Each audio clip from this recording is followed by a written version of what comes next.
Hey, I just texted you. Oh. You were here. Yeah, I was printing these out. With the open roles for tonight's service, Yes.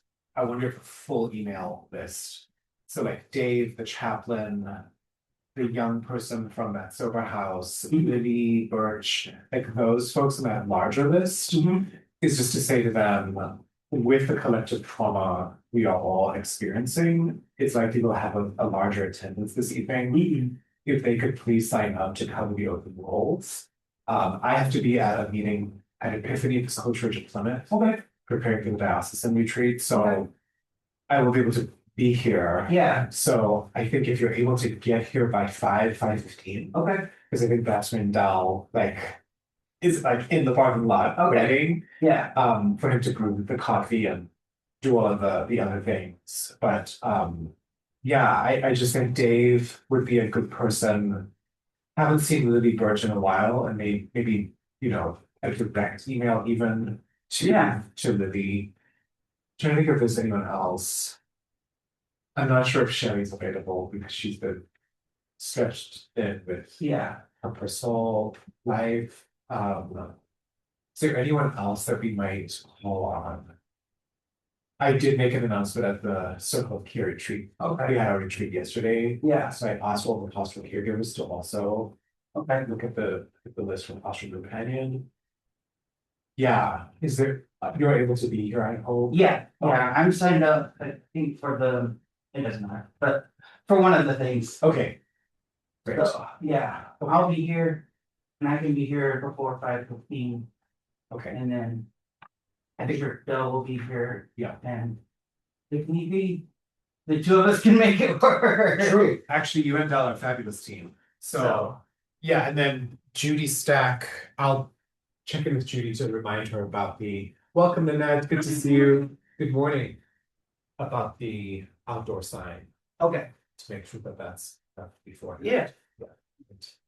How are you, Nanette? I'm good. How are you? Doing well. Doing well. Hangers for the forum today. Speaking of the board, is there anything I can do to help you? I don't think so. Okay. I'll just look. The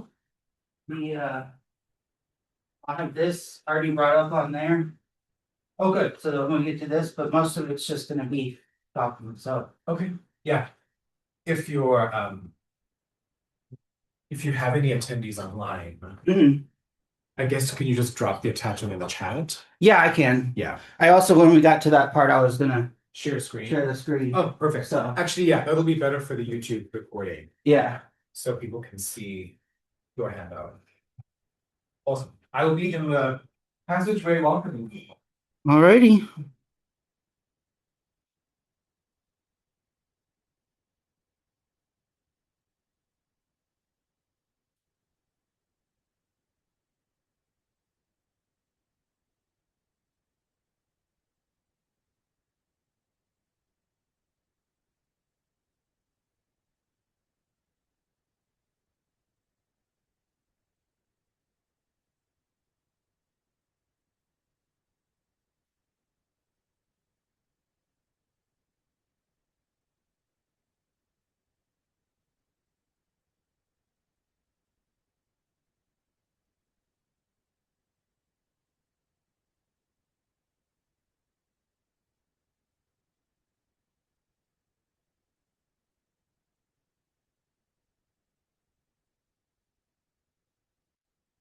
Oops.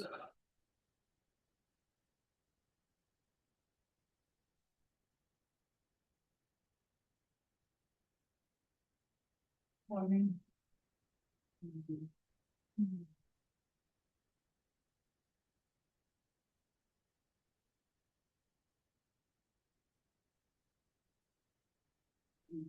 little bit maybe last couple weeks.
Oh, okay. I don't know if I brought enough, but if people share, we should be fine. Yeah.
How do you do that? You don't just by yourself.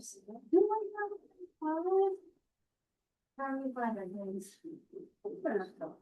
And it looks like it's going the last year of his rules. So it looks like it's gonna like. I haven't had things that just can't get me for them. So, yeah, it's hard to really. Keep track of it. Well, is that okay? I'm glad that you are here as well. Oh, so thank you. I'm so happy to be here. Yeah, I'm so happy to be here. And I'm really looking forward to hearing Abby's speaking. Yeah. Because when you first leave you're going to go speaking because I know so many that by the honest and something else. So it's going to be starting, but we're Saturday, so it's like. Staff membership fund. It's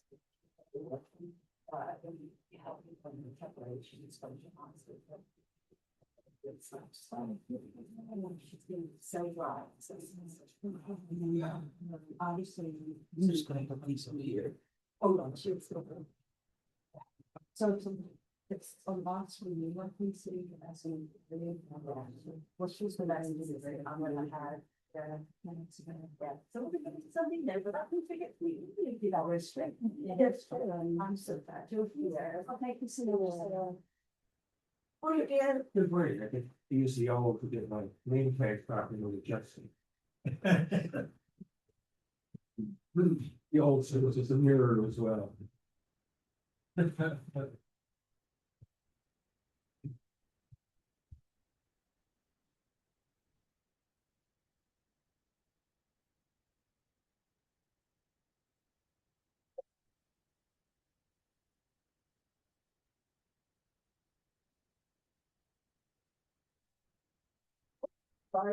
Oh, Thanks for willing to be a reader, thank you for being willing to be a reader. Oh, can see.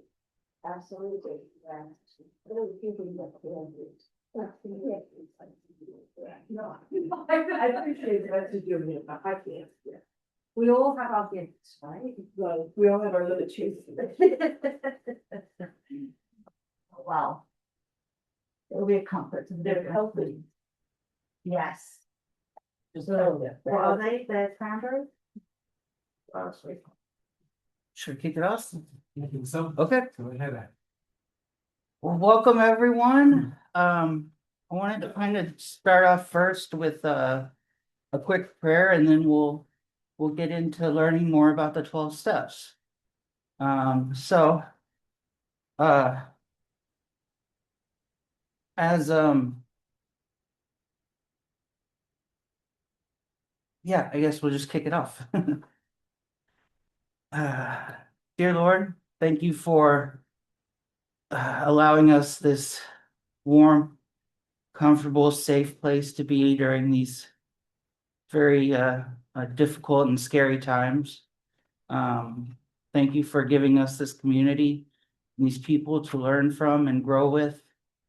And as we walk through this spiritual discipline of the 12 steps, I pray that you reveal in each of us something that will help us grow closer to you and closer to each other.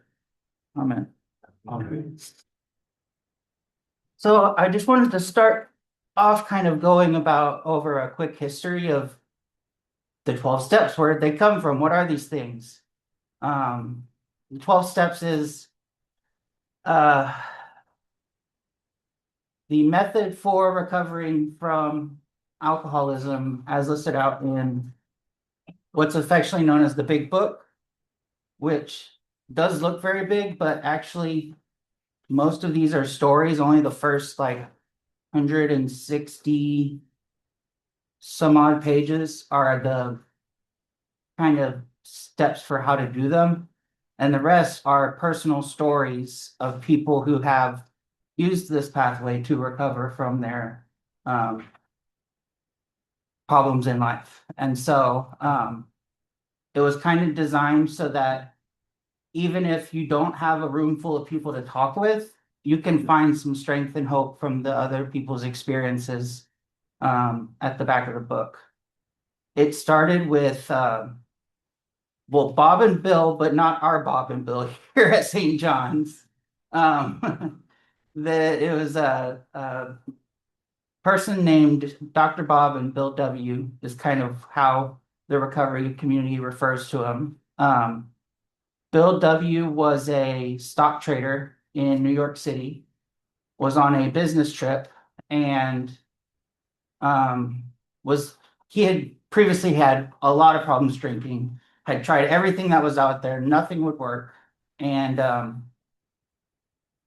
he found this church that was kind of a collective of churches, but it was called the Oxford Group. And the Oxford Group had, their main goal was trying to get back to a Christianity that more resembled early communities in Christ, and away from kind of what it had become in the United States. And so there was a small group within that group that helped people with addiction. And basically their method was one person who has recovered, talking with a person who wants to recover. And that was the whole process. So anyways, Bill found himself in Akron, Ohio, on a business trip and didn't know anybody, didn't have anybody to talk to, is literally watching people in a bar drinking and decides he needs to get some help. So he goes to the nearest phone booth, looks up all the churches in the area and just starts calling them and saying, hey, is there anybody that needs help with this right now? And eventually found one. They were like, hey, we have this physician. He's a great beloved part of our community, but he's really struggling right now. And so then Bob went to visit this person, and Bill went to visit this person, and that was Dr. Bob. And that was kind of the first meeting, technically, of AA. But after that first meeting, they began meeting with more and more people. They finally found a small group in Akron. But then Bill had to go back to New York because that's where his wife and family and job and everything else was. And so when he goes back to New York, he again starts having these same problems, but now he has a way of addressing them. You know, he can feel tempted and he has a response to that temptation. And that is to go sit down and talk with a fellow recovering alcoholic. And so he forms a group in New York. The group that was in Akron is still active. And then a third group eventually forms in Cleveland. And these three groups kind of form the three different identities of AA and the 12 steps, because the group in Akron was very stayed connected with that Oxford group church. And so a big part of their emphasis was on the spiritual aspect of being in community. You know, they would read stories out of the Bible at meetings, that sort of thing. So that's really kind of like the, I guess, like religious part of the group. That strict adherence to those religious policies didn't quite work as well in New York City, right? Much different population than Akron, Ohio.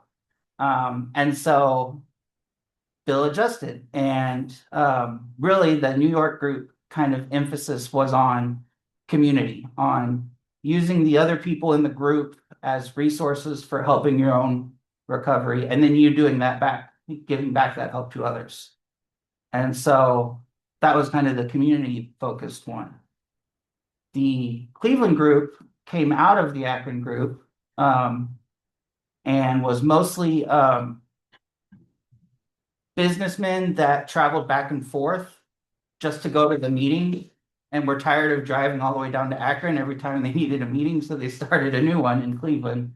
And its emphasis was primarily focused on the 12 steps. As a later group, they actually had the official list, whereas the first two groups kind of began without a list and just started trying things.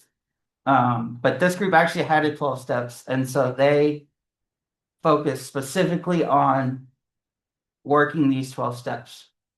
And all the good things and all the controversies around AA kind of depend on an overemphasis on one of those three groups. And so one of the common criticisms is that it's a religious program and we use it in medical centers. And so we shouldn't be trying to promote a specific religion by medical professionals. That was really the reaction to the Akron group, you know. So anyways, that's a brief history. It was a lot of trial and error. These things, like I said, were not codified. It was, for most of the beginning part, it was just, hey, all we know is that when we get together and we talk about our problems, it helps. And so eventually through that trial and error, they were able to write the first part of this book, which is those 160 pages that have the 12 steps. And so that was a quick flyby, but I wanted to give you some history before we began. Are there any questions about the early AA groups or the 12 steps? A time period here, Abby? Yeah, it's just after the Great Depression. That was part of the reason that Bill began drinking so heavily was because he lost everything in the stock market crash as a stock trader, you know. And so, but there was also a time in America when a lot of people were struggling. And so it was a really helpful, one of those things where when the need arose, the solution presented itself. Where was the Oxford group? The Oxford group had branches all over the country. Where did he run into? He ran into it because this is kind of an interesting story too. Bill's best friend came to see him one day when Bill was pretty actively drinking and kind of off on his own. And his best friend came and visited him and had recently been a part of the Oxford group and had been going through this process with them. And so that person's name was actually Ebby. So again, we're not our Ebby, but another Ebby. And he came and visited and talked to him about what the Oxford group represented and kind of what their process was for helping people. So that original group was in New York. Mhm. Yep. And the Oxford group is also known as moral rearmament. Yes. Parts of my family were just totally sold out to moral rearmament. I Mhm. know a lot about it. Yeah, they had 4 absolutes. Yeah. And you could do almost anything except go against those 4 absolutes. And one of them was absolute purity, which meant not drinking, you know. So that was part of the process. But yeah, I don't remember all of them. I know absolute love was one. Yeah. Yeah. So yeah, that was kind of their key thing, but they were all over mostly the eastern half of the United States. All right. Well, I will open up the list of the 12 steps. Let's see, share.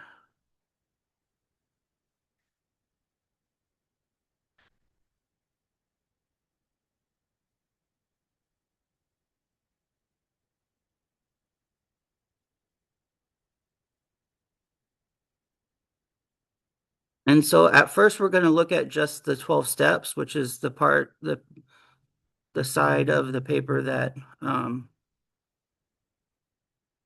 looks like this. And I'm hoping I can get, well, I could only get 11 on the page at the same time, but when we get to the 12th, we'll move down to that one. So the first step is we'd admitted we were powerless over alcohol for people in AA. This has been applied to a bunch of different areas. And so a lot of times it won't say alcohol, it'll just say our addictions or, you know, whatever kind of group it's for. But we admitted we were powerless over alcohol, that our lives had become unmanageable.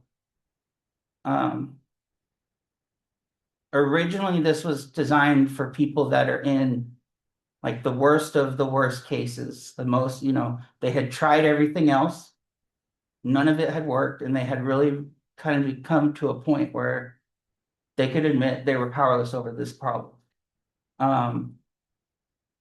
As you read kind of the stories in the back of the book, you'll notice that it then starts getting adapted to people that aren't necessarily in the worst case scenario, and getting people to kind of come to that powerlessness was very difficult for people that still had their job or in their car and their family. And so the understanding of what that means exactly has changed over time. But originally it was like people that literally had done everything else. The second step is came to believe that a power greater than ourselves could restore us to sanity. As I said before, that was a lot easier for the group in Akron than it was in New York City to get to this step. A lot of people, just like today, have faced harm and abuse from people in religion. And so getting them to then buy into the idea of a God or a higher power, is something that takes a little bit more time and effort. And also the definition of this higher power has changed to adapt to the community that they're working with. It can be anything from, Jesus Christ is my Lord and Savior and higher power to the group is my higher power. Because I'm only one person and the group is at least two people, so they have to be a higher power than me, right? And so they would use kind of the advice and suggestions of the group as their higher power for moving forward with the steps. If, they couldn't necessarily get to the point where they're saying, God is my higher power. 3 is made a decision to turn our will and our lives over to the care of God as we understood him. This is very much in line with the second step. But they made it, they emphasize this because while I can believe in God, I may not necessarily trust God to fix this problem in my life. And so making the decision that I'm going to turn this over, I'm going to take myself out of the driver's seat and let God or my higher power step in, is really what this step was all about. And then the 4th step, made a searching and fearless moral inventory of ourselves, is one of the more homeworky steps of the 12 steps. This is to be done in close contact with other people in the group because, one, it can be very traumatizing to go back through everything negative that's happened in our life. 2, a big part of the 12 steps is perception changing. So having another person's perception of events in your own life can reveal a lot of helpful information. And the only way we can do that is through this actual moral inventory, which, as Bill was a stockbroker and in the business world, he really did need like an inventory. All the good stuff, all the bad stuff, doesn't matter. Get it on paper and then we'll deal with it. Number 5 is admitted to God, to ourselves, and to another human being the exact nature of our wrongs. So this is again a perspective shifting step where we're now sharing these, private, personal, close things with God and with at least one other human being. Originally, these things got mailed out to, you had to mail order one, and then the whole goal was that with just this, you and one other person could work through all 12 steps. And so, but you definitely need that one other person. In fact, one of the things that isn't necessarily visible on here is that at step 1, it starts with we, right? Not that I admitted, but that we admitted. And if you look in this book, which I have some up here for if anybody wants to peruse through them, we actually keep them back here on this bookshelf. But the very first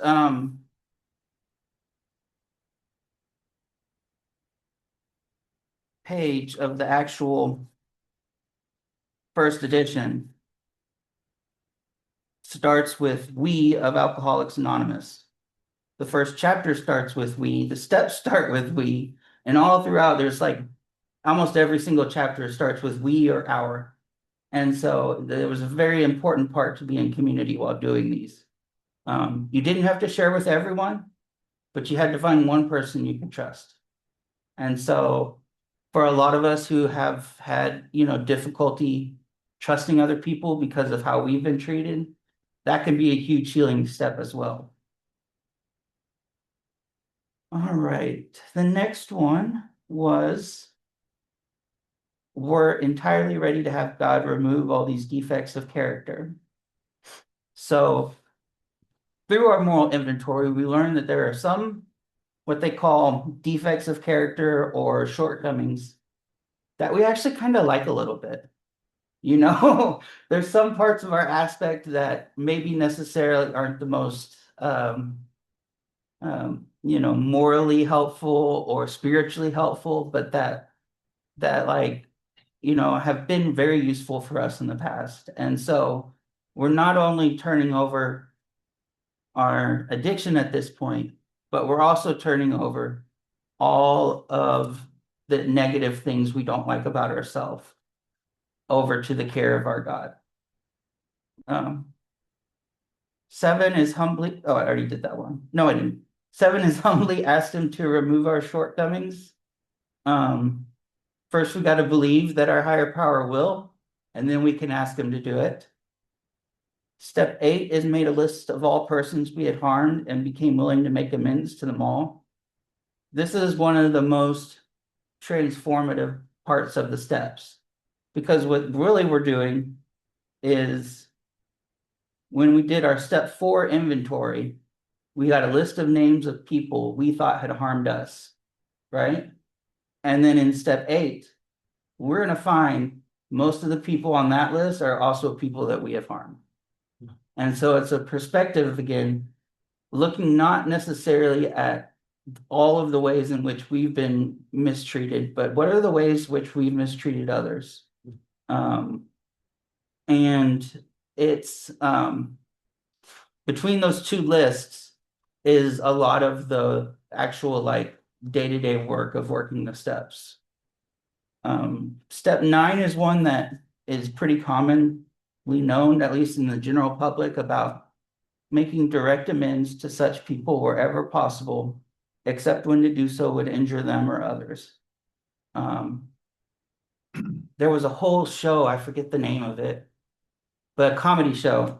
And it was this guy going and making amends to everybody he had harmed in his whole life and all the crazy hijinks that he got into. And it was really good, but this also is another point which is really, really vital to have with that other person that has been through this before, because it may not be safe for me to go back to certain people and make those amends. And if I'm trying to follow these 12 steps just based on what's on the paper, I'm not going to have that advice about how to do that or other ways in which we can make amends. Sometimes the person has passed away. How do I make amends to somebody who's no longer here? I've seen people go and put flowers on a person's grave. That can be their amends. Or they can end up just changing the behavior in themselves so that they don't harm anybody else in the future. So there's a little creative working around here to make sure that everyone is safe and everyone is going to, be able to do this step without harming themselves or other people. Number 10 is continue to take personal inventory, and when we were wrong, promptly admitted it. This list has been kind of shared with me that it's just like doing steps 1 through 8 every single day.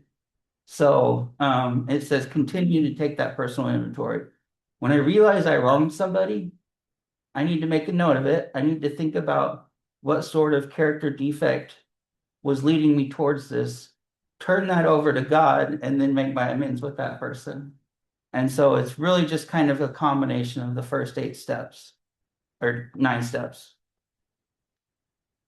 Sought through prayer and meditation to improve our conscious contact with God as we understood him, praying only for knowledge of his will for us and the power to carry that out. So this is about building a spiritual structure around the foundation we've laid in the previous steps.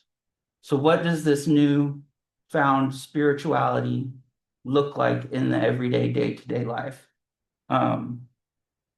This is one that is commonly recommended that if you are part of a faith tradition, go talk to the leaders in that faith tradition, because we may not necessarily be the one that's best suited for guiding spiritually other people through this part of it.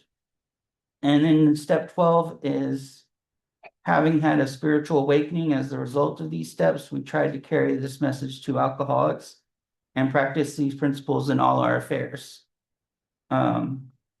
This assumes we have had a spiritual awakening, right? Because it says having had one. And so commonly, if somebody gets to this step and has not experienced something profoundly spiritual, we may want to go back and look at some of the other steps and try to do some more work in each of those.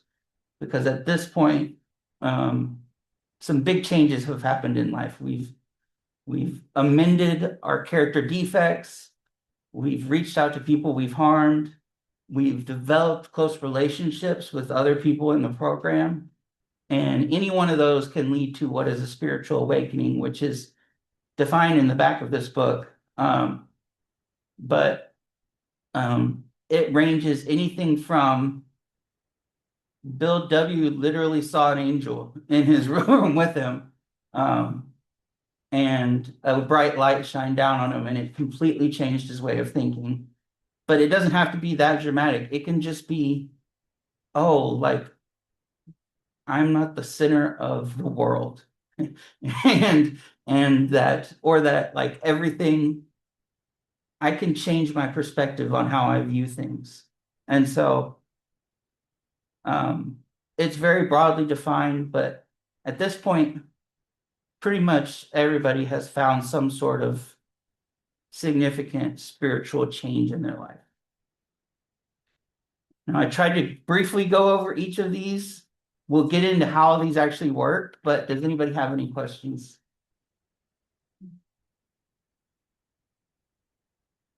I'd just like to jump in and say, my wife Jan was a recovering alcoholic. Mhm. And she continually made the point that it's always recovering. You are never recovered. Mhm. It's a lifelong process. You go through the 12 steps and you're not done. You start them over again. And for many, many years, I was active in Al-Anon. And there, the person that you're powerless over is the alcoholic in your life. And it's a powerful movement because people come in there because they've got a spouse or a relative who has an issue with some addiction, and they're hoping that Al-Anon will tell them how to get this person cured. And Al-Anon is never about that. It's about dealing with yourself and how you react to the other person and what your relationship with the other person is doing to you. It's a powerful program, and it works well, not just for the alcoholic, but for those around the alcoholic.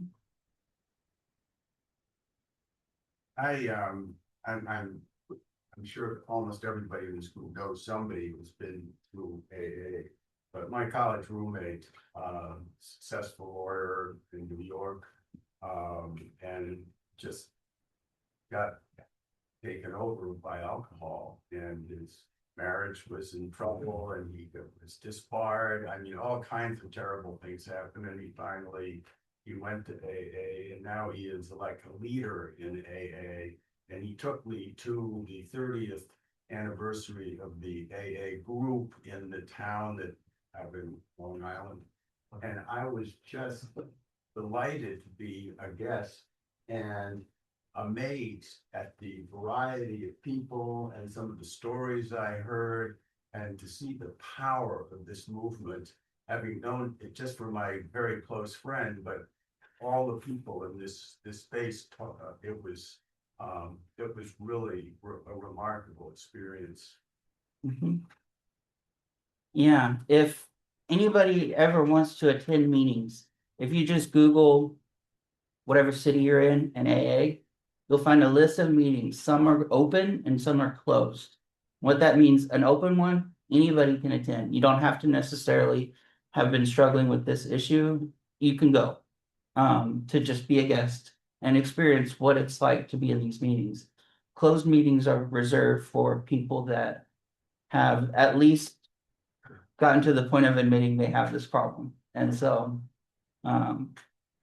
they say the only requirement to actually join AA is a desire to quit drinking. So you don't even have to have quit. You just have to want to. And so, yeah. But yeah, I had a friend and mentor who was sober 35 years, went on a trip, came back and was like, I was in the shower and every day the thought came to my mind, I could drink it now. I've done the spiritual stuff for 35 years. I've gained a new life. I've gained a new, family, all these things. And still he was having the thought in the shower, I could go do this, and so it is an all day, every day sort of thing that people with this these sorts of problems like myself have to deal with. But thankfully we have a solution. So, yep. How often are there Al-Anon groups available? Every day, So, depending on how far you want to travel, but yeah, I mean, we have one that meets in this building, a men's Al-Anon group that's every Monday. But same thing as with the AA meetings, if you just Google, St. Paul Al-Anon, there will be multiple ones every single day. Yeah. I don't know if it's still the case, but it used to be that the recommendation is if there was an AA group or an Al-Anon group meeting in your church, don't go there, go to a different one. Because I know I had friends who were in AA and, well, Episcopalians, but they didn't go to my church, but for service, but they would come for the meeting just because there is a real sense of keeping anonymity, and that's hard to do if you're at the same church as you. Yeah, in fact, the first time I stepped inside St. John's was an NA meeting that I was just going to because some friends invited me. And I didn't know anything. This is years before I started attending, but that's usually it. And then I walked in this room and I was like, hey, I recognize this room. And the group is still meeting here on Friday nights. And that was like 5 years ago. So.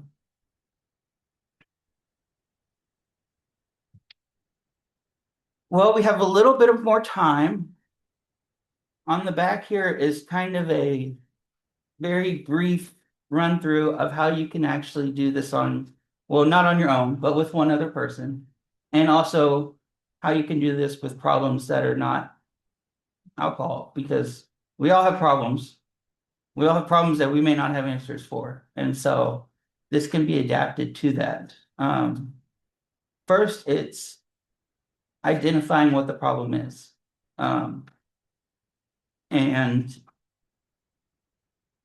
a lot of the times, like for instance, with alcohol, you can think alcohol is the problem. And then having worked these 12 steps, I begin to realize, oh no, wait, I'm the problem here. It's my approach, how I'm dealing with these things. And so, yeah, writing out the problem and then asking this first question, are you powerless over this thing? There are a lot of problems over which we are not powerless over, right? There's things we can already know, like, for instance, I know I could eat healthier. I know all the steps I would need to take. I just choose not to because I like food, right? And so some problems, but then there are people who can't stop eating, And so it's really kind of a personal question of, am I really powerless over this? If I'm not, if I have some options to do that I think could work. Let's go try those because they're probably going to be a lot easier than actually working these steps. And so, are we powerless? The next one is, do we believe in higher power? While it may be, kind of assumed if we're going into a faith forum at a church, the people here might have a higher power. Maybe we don't know what that power looks like, or maybe we're struggling with why that power hasn't already fixed this problem in my life. And these are things you can think about during this step.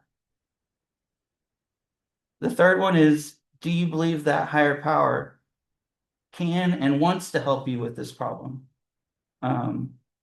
Again, really asking ourselves whether, do I really believe, or as I would try to teach people, do I really, really believe, because yes, generally I believe, but do I specifically believe that God's going to help me with this problem? Sometimes I don't know. But asking that question and then looking at the situation and saying, what is my part in this story? Sometimes it's pretty obvious, right? Like with my eating thing, like I'm the one that's choosing to eat.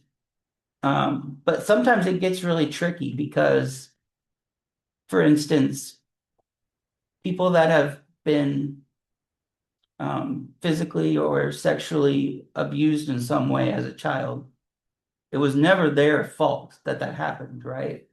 And a lot of people can think that that's what this process is trying to tell them. But it's, how have I responded to this problem in the past that's causing me more grief, right? And so trying to shift that perspective of my default way of thinking towards looking outward, looking towards, what other aspects are playing a part in this? And how am I involved in that? Then sharing your part in creating this problem with someone who understands the program and the steps. That one's pretty simple. You just have to find somebody else who knows what the 12 steps are. And like I said, there are those open meetings everywhere. You can also talk with, this is another part where it's recommended if you don't have a connection to somebody in the 12 steps, speaking with a pastor, a counselor, a therapist can be helpful. And then, do you see a character defect that's going on here, and are you willing to have your higher power help you in this situation? Identifying what's playing a role in this, and then ask over the next couple steps, asking that power to come help us, which is step 7. And then, like I said, looking at the people who may have been hurt or are hurting from this situation, going to those people and amending making amends to them if it's safe. And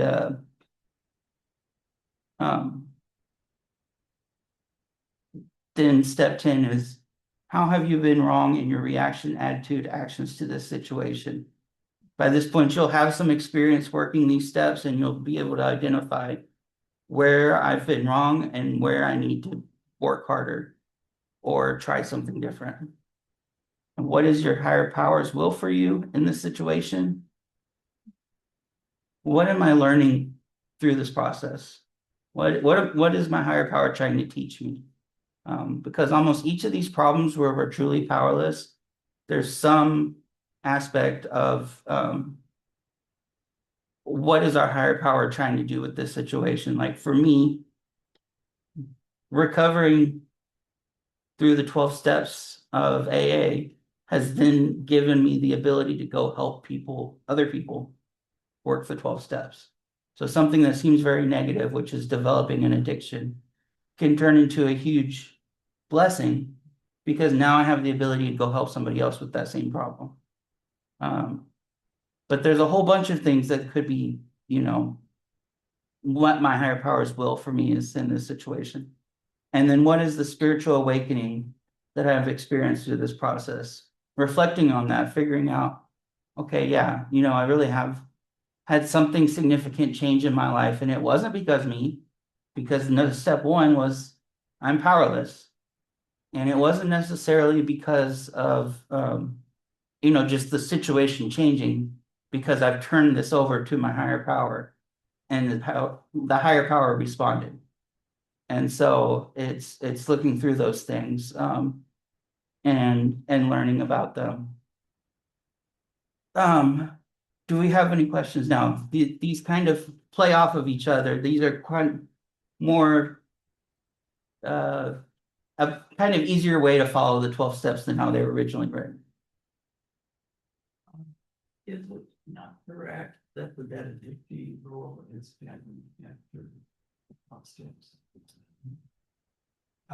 No, Benedict lived much earlier. Well, but maybe that's a revelation. Maybe that's an understanding of how to work through a particular problem. And I believe it's accurate, at least for my experience, that even in this setting, we can raise things that don't deal with alcohol.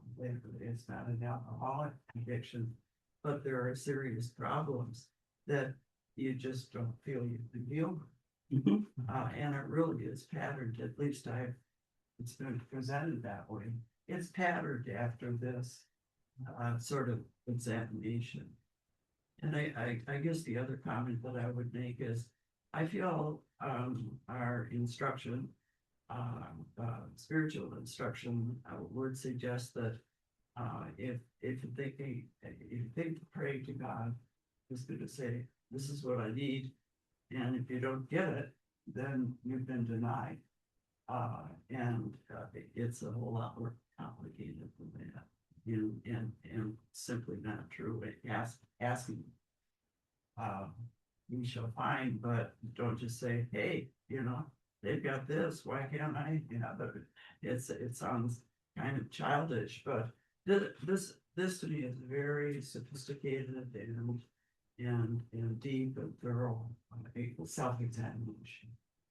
And I also might say that in the privilege of knowing Bill's friend, it's every day, and he's a very effusive, magnetic. He's still working, and he's older more than we are, and but we know he's present in this state every day. And the reason I believe, frankly, that he and Phil are such good friends is that Phil understands and he respects, and he loves, they love each other. And he also is a Jewish man, and he received at our wedding. And to see them walk up to the altar was just amazing. So his partner, his wife, is a very strong and successful person. All of it's over if you don't just do so. And they really are wonderful. And finally, for myself, a church friend invited me to Al-Anon because I was in a marriage that was very difficult, and it was wonderful. So it can work. To me, it can work in lots of situations. I think there's definitely ways that the rule of Saint Benedict, the 12 steps, could be correlated. And I think Richard Orr has done some of that in his work. Benedict's rule is really about how do you talk is helpful in saying how do we live in community, and saying we have to live in community in order to grow. But but if anything, the Oxford movement in its focus back to the early church was picking up on that and feeling as a necessity. And so it was quite, as it evolved, it was quite different from other thinking about why are you in church? And how do you need unity? So that, I would say that values in the rule were actually in that forming, but it's more indirect, because living in community means that you learn to serve the other, which what this is really saying. You have to move outside of yourself to get what you need, and you're not complete without living in community.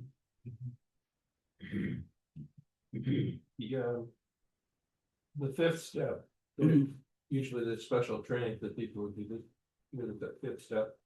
You know, Brene Brown was talking about the power of vulnerability, being vulnerable, and that's exactly what the fifth step is all about. And if you go to some individual and are vulnerable to that individual, and they aren't properly trained in it, you can do incredible more damage to yourself by being vulnerable. And so, but it's nice to know that, like, Brene Brown writes a whole book on being vulnerable and how to do that. And that's kind of what the fifth step is all really about. And I know that, you know, like you said, Al-Anon, there's also adult children of alcoholic and dysfunctional families. How many people do you know who's, you know, they grew up in a family that was just, you know, is not by definition that, yes, you had a parent or you had parents, but by definition you would consider a family. And that adult children of alcoholic and dysfunctional allows you to deal with that, especially since it's this cross-generational, as opposed to Al-Anon is more of a, you know, that's somebody you're in a relationship with. A lot of times in the ACA, you know, the parents have long gone, or you no longer. That's where you need to have the group help you, because maybe your parents aren't gone, but you shouldn't really. You know, the best thing for you to do is not have any relationship. Kathy, did you share something? I guess I'm just maybe reiterating what we've all been thinking about and saying the last few minutes, but I guess it's a movement from feeling isolated to one of moving in, being vulnerable and opening that door, and then moving into our group of belonging, understanding, and what a difference it makes in life. Yeah, and you know, with all of the things going on in this country right now, where I feel very powerless, where I feel like there's nothing I can do, this provides a framework for me to partner with my higher power in doing something, right? Making some change. And so as we've been sharing, it's not just about, it's not really even about the alcohol at all, right? It's about changing ourselves. And that's why we call it a spiritual discipline. And so it's changed my life. I've seen hundreds of people change their lives. And we have, we host a bunch of recovery communities here in this building. And it's a really important, part of being a partner in this local community. Because without those spaces, there aren't many other community spaces open to groups like this. And so being able to be good hosts is really significant, right? Like I said, first time I stepped in this building was because of a recovery meeting. And I think that's true for a lot of people. So. Yeah. Right. On mediation, Edmonton, a lawyer and decided that it would be death for me if I was a trial lawyer because I wouldn't like myself. So I really subscribe to mediation and training others. But I found I did a lot of family mediation, and I found there were several people, couples, families that I had no business doing it because I was vulnerable. I was married to a man whose father was solved in alcohol and was ruined the family. It's just awful. And ruined my marriage. I mean, and that's a bold statement, but that's the genesis of the work that I did. And I found it sabotaged my own work because I was vulnerable, and it was just like usually the man and the couple could see that. That it was a real touch point. And I think we have to be aware of our own vulnerabilities. Where does something bother us, and that actually sabotage our contribution, and remind us of that and learn from it and deal with it in that way. It's not healthy for you personally. Yeah, and you're ineffective as well. Yep. Well, every AA group closes with the Lord's Prayer, so I thought we could end with that. Our Father, who art in heaven, hallowed be thy name. Thy kingdom come, thy will be done, on earth as it is in heaven. Give us this day our daily bread, and forgive us our trespasses, as we forgive those who trespass against us. And lead us not into temptation, but deliver us from evil. For thine is the kingdom, the power, and the glory, forever. Amen. Thank you all for coming. Have an excellent, I have an idea. My name's Lois. My husband Dave and I was joining. Yeah. And I wanted to tell you, one of the early services we came to was on this Good Friday. Just touched my heart. Thank you. Yes. I wanted to thank you for that.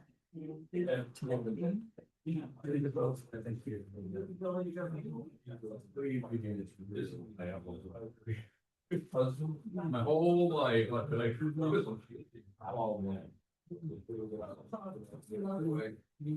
can understand where she was just, miserable. And it made the whole divorce just